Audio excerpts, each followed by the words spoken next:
bakit ka ganyan magsalita tungkol kay BBM? Ang sagot ko, si BBM nga, hindi na-graduate sa college.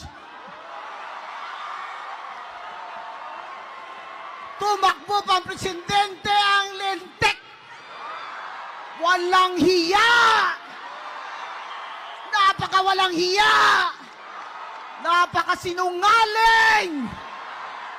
Ano sinasabi nyo ng martial law ay golden years of my life?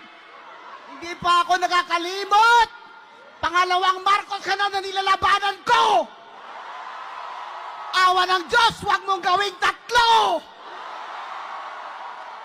Alam ko naman mangyayari pag nanalo yan. Alakala nyo ba aalis yan? Hindi yan aalis! Hindi yan aalis! Kaya kailangan ngayon pa lang